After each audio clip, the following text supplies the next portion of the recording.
This message is for Jeffrey Brodd, author of this wonderful book, World Religion, A Voyage of Discovery, published by St. Mary Press.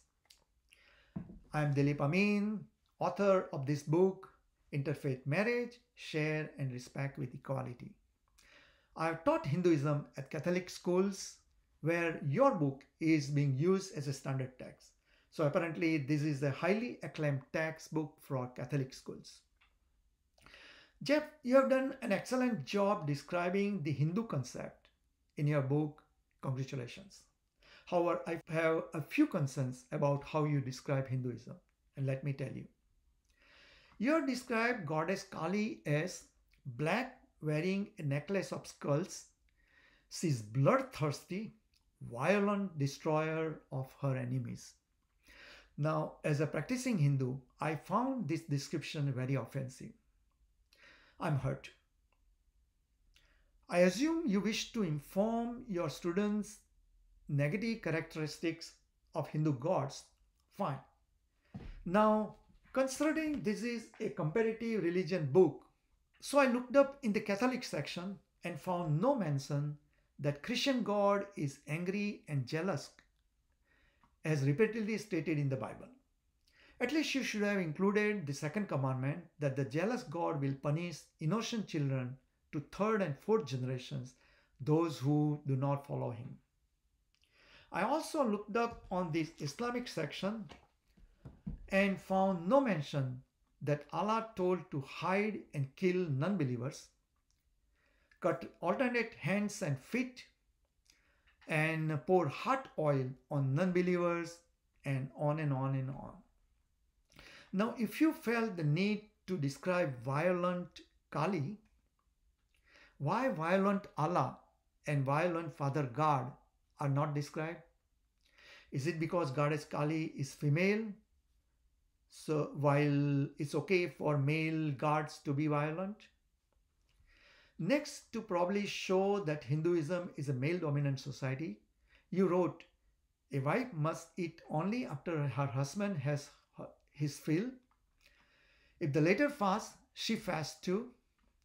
And then you are concluding that she must, on the death of her husband, allow herself to be burned alive on the same funeral pyre.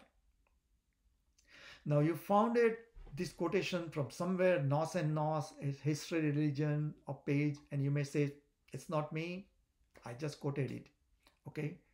Now, if your objective is to show the male-dominant society of some 5,000 years before in India, why you did not include Father God's statement that let your woman keep silent in the church, for they are not permitted to speak, but they are to be submissive, as the law says. It is shameful for women to speak in church. You could have also quoted any of these Shirah, that any evil is small when compared to a woman's evil. I also looked up in the Islamic section and did not find any statement showing male dominance, even though Allah himself told to beat the woman.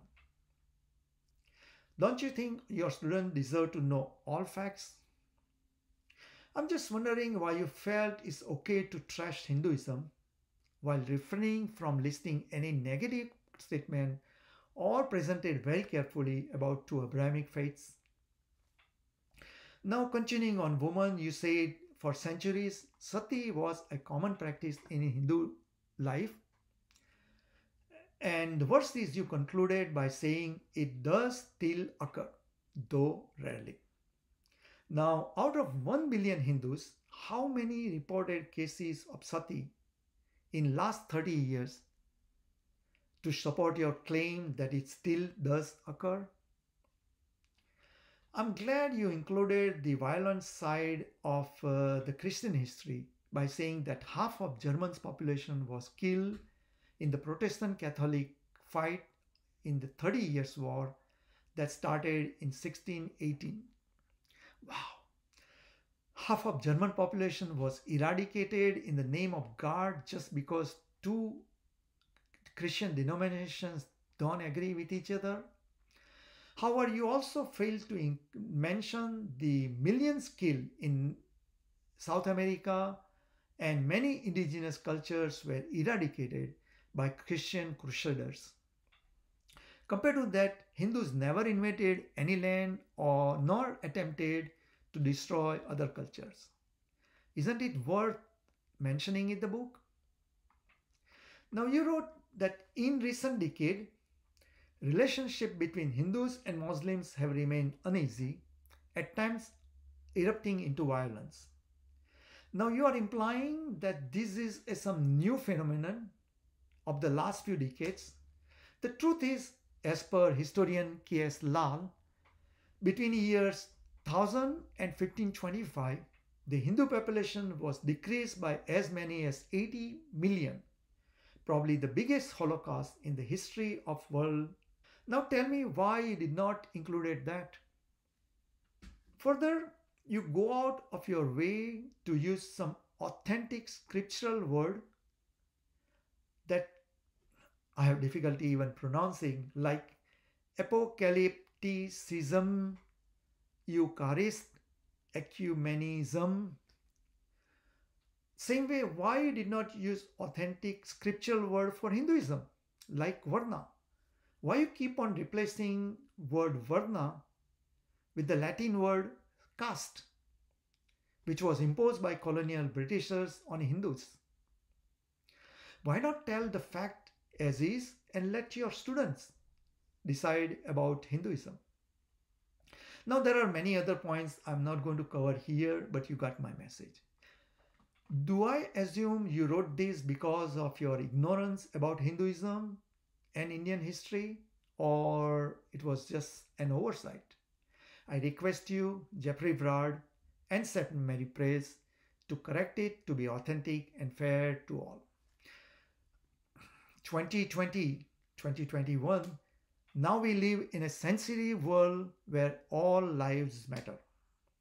Think, when a fair-minded Catholic or a current students or a former students hear this message, how they will feel about your book. I request you to prepare a supplement to your book to correct the Hindu section. I'll be glad to work with you. Please contact me at HinduSpeakers@gmail.com. Let's share and respect with equality. Thank you.